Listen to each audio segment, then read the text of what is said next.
Hello ജെറുസലേമിലെ എൻ്റെ പുതിയൊരു വീഡിയോയിലേക്ക് എല്ലാവർക്കും സ്വാഗതം. ഇന്ന് ഒരു മാങ്ങാതീറ്റ അപാരതയിലേക്കാണ് എല്ലാവരെയും കൂട്ടിക്കൊണ്ട് പോകുന്നത്. മാങ്ങാതീറ്റ എന്ന് പറഞ്ഞു കഴിഞ്ഞാൽ നമ്മുടെ നാട്ടിലൊരു നൊസ്റ്റാൾജിയ അല്ലേ മാങ്ങ. അപ്പം ഇവിടെ അങ്ങനെ മാങ്ങ എല്ലാ സീസണിലും തന്നെ കിട്ടാറുണ്ട്. അപ്പം ഇവിടെ ഞാൻ നോക്കുന്ന അമ്മച്ചി ഇവിടെ മാങ്ങ മേടിക്കാറില്ല. അപ്പം അമ്മച്ചി എനിക്ക് വേണ്ടിയാണ് മാങ്ങ മേടിച്ചു തന്ന്. അപ്പോൾ എനിക്ക് കഴിക്കാൻ വേണ്ടി. അപ്പോൾ എനിക്കിവിടെ എന്തൊക്കെ ഫ്രൂട്ട്സ് ഉണ്ടെങ്കിലും എനിക്ക് ഏറ്റവും ഇഷ്ടം മാങ്ങയോടാണ് കേട്ടോ. അപ്പോഴത്തേക്കും ഞാൻ ചുമ്മാ ഒരു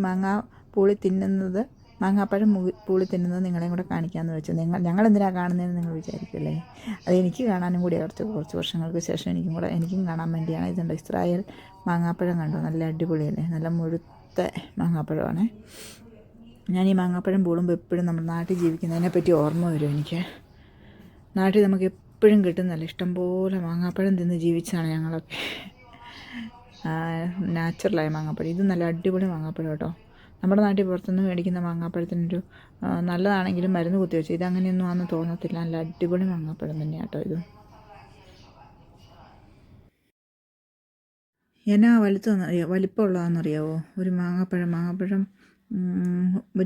ഒരു കിലോ ഒരു അര കിലോയിലും ഉണ്ട് എന്തായാലും ഒരു മാങ്ങാപ്പഴം. അപ്പം ഞാനും അമ്മച്ചിയും കൂടെ, അമ്മച്ചി ഒരു കുറച്ച് കഴിക്കുള്ളൂ, 2-3 പൂളി ഞാൻ അമ്മച്ചിക്ക് കൊണ്ട് കൊടുത്തു.